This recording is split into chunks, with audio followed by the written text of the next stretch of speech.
I remember the day that I walked into this building. I was so nervous, and I was thinking, can I really do this? And then I thought, oh, this is a really old school. And guess what? It still really is an old school. Let's see, I did my student teaching here. I was with Laura Prestridge. She was a 3rd grade teacher, and Dana Van Wig. And if you were lucky to know these two, you understand how it was a God thing for me. They both were super organized. Not my gift.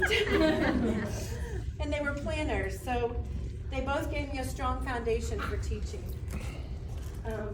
And when I write lesson plans, I think of Laura, because Laura taught me how to write lesson plans. And when I'm the most disorganized, organized person. I can put my hand on anything, and it used to make Dana so mad because my room would be so messy, and she'd have a binder for everything, and I didn't. But I could pull what I needed really fast.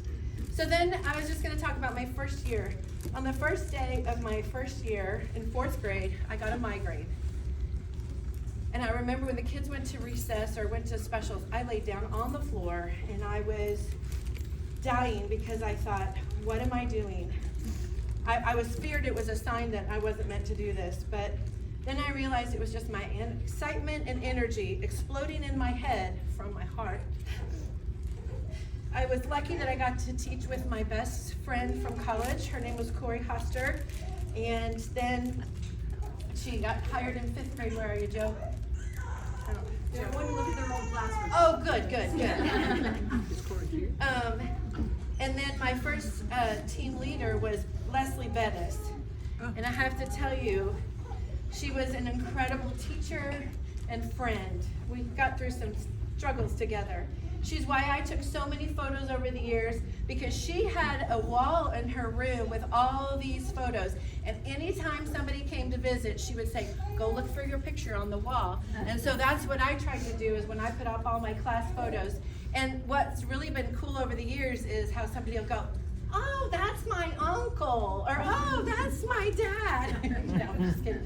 But I have a lot of families, right?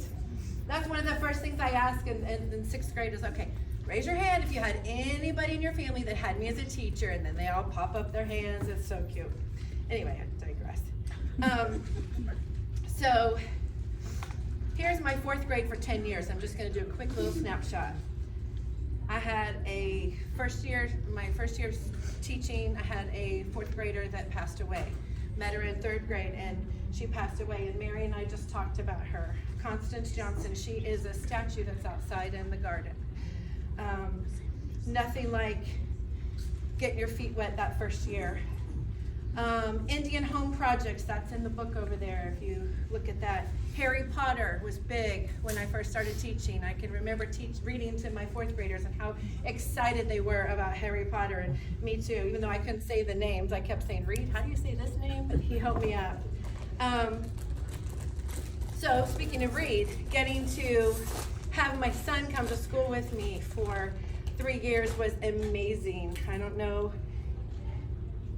One of the best things I remember about us and coming to school is you getting in the lockers when I was student teaching and hiding, and he'd be like, Mom, do you see me? Do you know where I am? And I was like, no, baby, I can't find you. And then we rode our bikes to school from our house. And then my mom coming to work here with me was a blessing. And then I found a picture earlier today that has a picture of my dad, and he would come up here for Dad's Day, like when we would have reading with dads or something. He would always come to my classroom, and he'd sit down with a student that didn't have a dad that showed up, and he would read with them, and it was just so touching. So I have the best parents in the whole wide world. Okay. And then my grandma. How many people remember Helen coming to cook for us? So not only did we have 3 generations here at one time, my grandma came and was here with us and did a bunch of stuff. Let's see. Heyday carnivals. Anybody remember Heyday carnivals? Yeah, and we spelled it H-E-Y, and I never understood that. Heyday. And believe it or not, we have had fourth grade lock-ins here, Oh, yeah. right, Mary? We spent the night in the gym. Now, you have to imagine, we had one teammate who she refused to stay, so she would stay with us until like 12 o'clock when we all were settling down. She'd go home and she'd come back the next morning. She's like, I'm not sleeping with fourth graders. No, ma'am.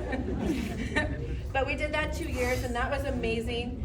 We went to the zoo, Peggy. Yes, yay, the zoo. We went to the zoo, and I'm here to tell you that I believe that your daughter Works at the zoo. works at a zoo, and I believe that we sparked that in her in fourth grade. I don't know. I'm just saying. And hi, Sue. That's Peggy Nickerson and Sue.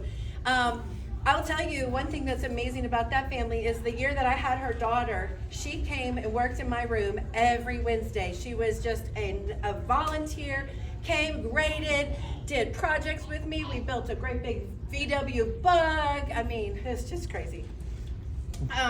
Let's see.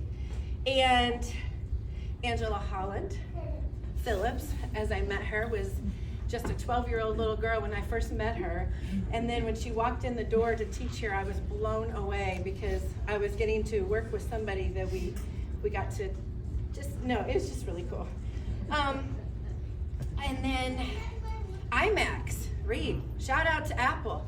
I loved when the Apple iMacs came because I got to get one in purple, and I thought I was the bomb back then with that. And then, of course, I cannot not mention Erin McGuire. She was a student here. She was in my fourth grade classroom, and then she came back to be a Ready, Set, Teach intern with me in her 12th grade year. Unfortunately, she passed that year, but she is why we have picnic tables out here, and her family is integral to this school. For all of us that have been here in the past, they would get you a gift no matter when. Every year you got a gift if you had their daughter. So she etched in my heart. Themed hallways, we did themed hallways, everything. We decorated over the top. I know you can't imagine that with me, but we did. And then, the Siddiqui family. I had Miss Willicke's room, and it was back there, and one night, I would be here very, very late at night, and I heard this little knock on that window, and I was like, ooh. I got a little nervous, and I peeked out, and it was Asmath there, and she had dinner for me because her dad saw that I was still here at school working, and he wanted to be sure that I was eating and taking care of myself. So, I'm sorry, this is kind of long. And then there's one year in fourth grade that I had the exact same students from day one all the way to day 178. My roster did not change. I didn't lose anybody and I didn't gain anybody. That was like an anomaly. I don't know if that's ever happened. But that was pretty cool. And then I went to sixth grade. I did 13 years in sixth grade. Math. I was so excited to get to teach math.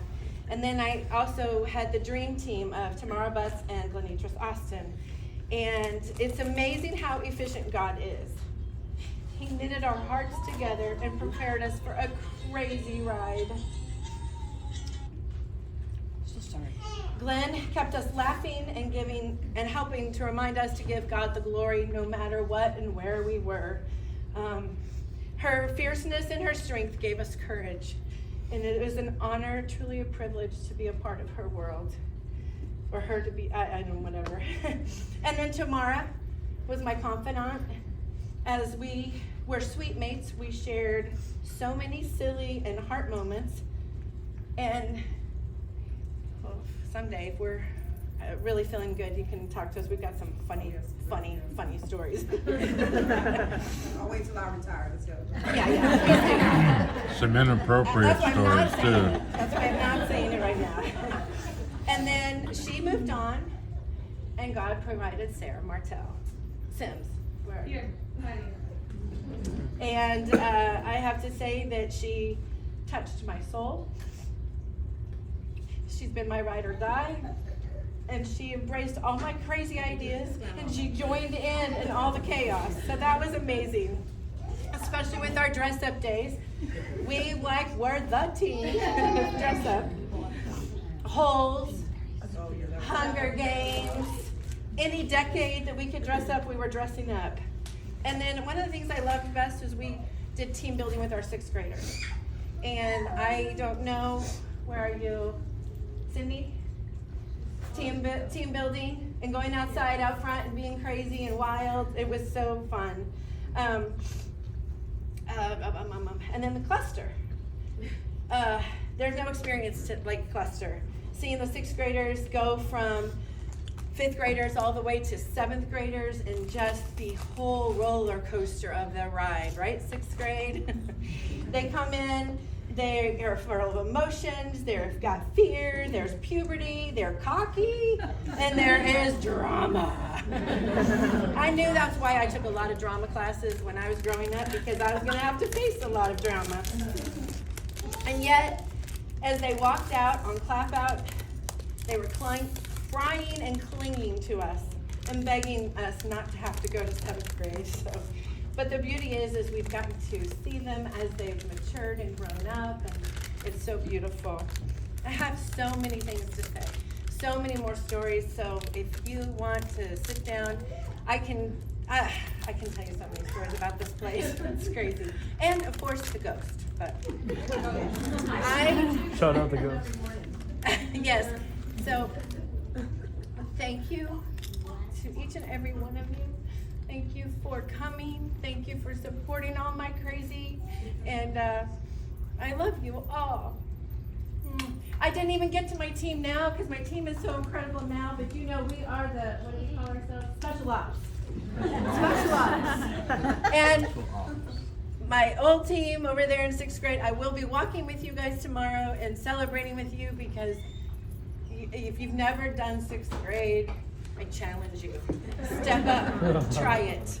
It's really an amazing experience. No.